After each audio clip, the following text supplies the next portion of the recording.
Hi friends, in today's lesson, we will learn how to solve equations involving number bases. So if you are a student that find it difficult to solve equations involving number bases, watch this video to the end and you will learn the step-by-step procedures you will take whenever you have a challenge involving number bases. Now let's dive into the video. Suppose you have an equation 1 to 1 in base n to be the same as 2 to 1 in base 3, and the equation is for you to obtain the value of n. These are the steps you take to get the solution down. Now, the first step you take is to convert all the numbers in this equation or all the numbers in the given equation to numbers in base 10. Now, the reason why we convert these numbers to numbers in base 10 is because each base have its own place value system, and the base 10 number system is the common or standard base of numbers. It is easier to perform the basic operations in base 10 than performing the basic operations such as addition, subtraction, multiplication, and division in other bases. Now, how then do we convert these numbers to numbers in base 10? It's very simple. We simply expand these numbers by multiplying the corresponding numbers here with each power of the base. What do we mean? Suppose you have a number that has n number of digits. For example, I have maybe a subscript n minus 1 until I have a subscript 0 in base b.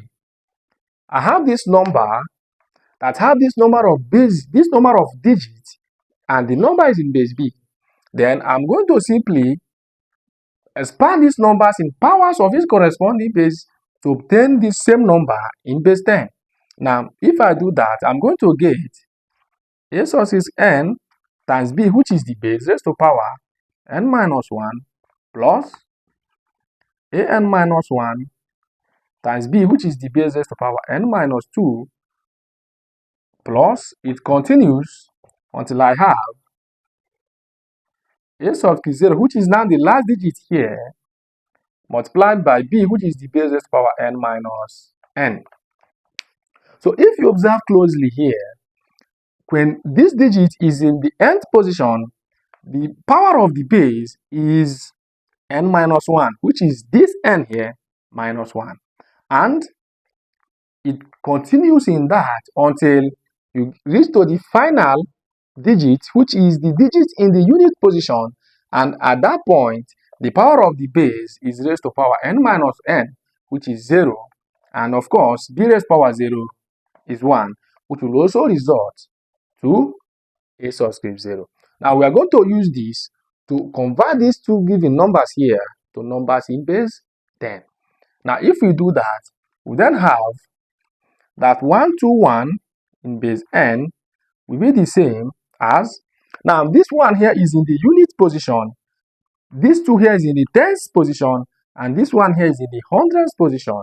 And if you are looking at this number has 3 digits, and so we're going to have 1, which is the first digit here, times the base n, which is going to be raised to power 3 minus 1, plus 2, which is the digit in the tens position.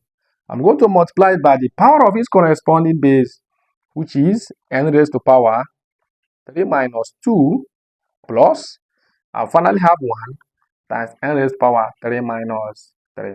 And this will be the same thing as 3 minus 1 here is 2, and 1 times n squared is n squared, plus 3 minus 2 here is 1.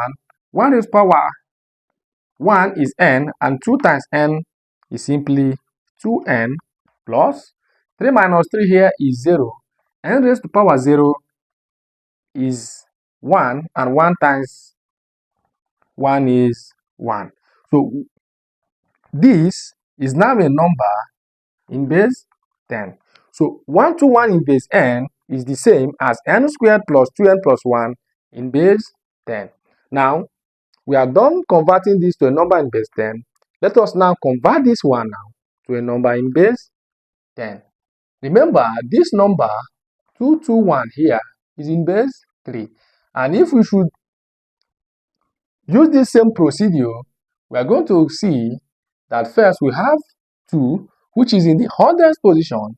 It will be multiplied by 3, which is the base raised to power 3 minus 1, plus 2, which is in the tens position, multiplied by 3 raised to power 3 minus 2.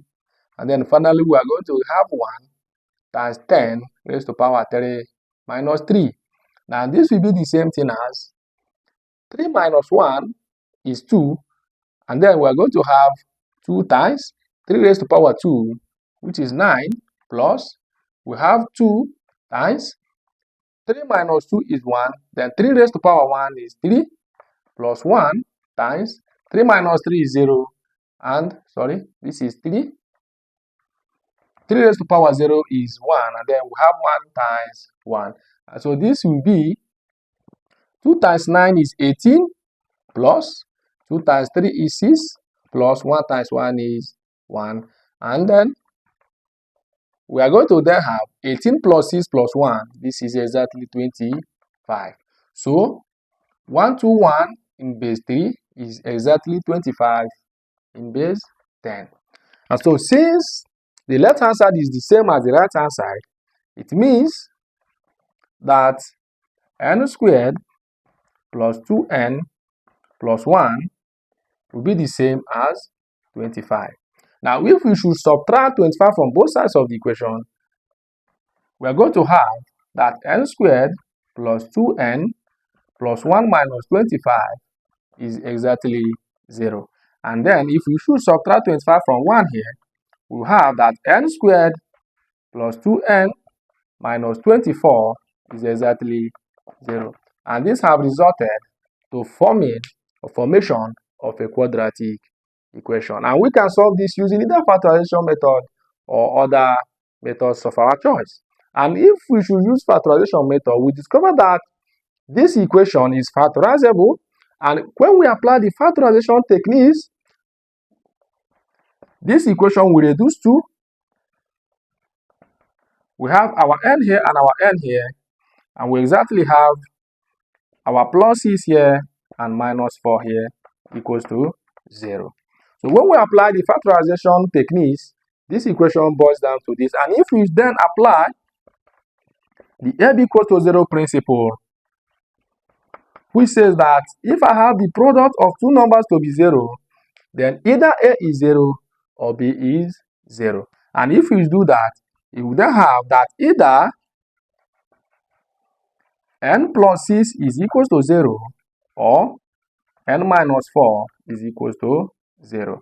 And this will then imply that either, so here, if we should subtract 6 from both sides of the equation, we have that our n is equals to minus 6, or if we should add 4 to both sides of the equation, we have that our n is equals to 4.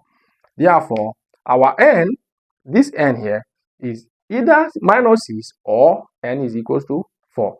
But when you check, you discover that this n here is the base of this number 121, and the base of a number can never be negative. Since the base of a number can never be negative, it means that our n can never be minus 6. Another thing you should also note is that the base of a number cannot be a fraction. In case if you are solving other equation involving number bases and you obtain a fraction, just note that the base of a number cannot be a fraction. Now, since we have ruled this one out, the only solution we have that will satisfy this equation is that our n is equals to 4.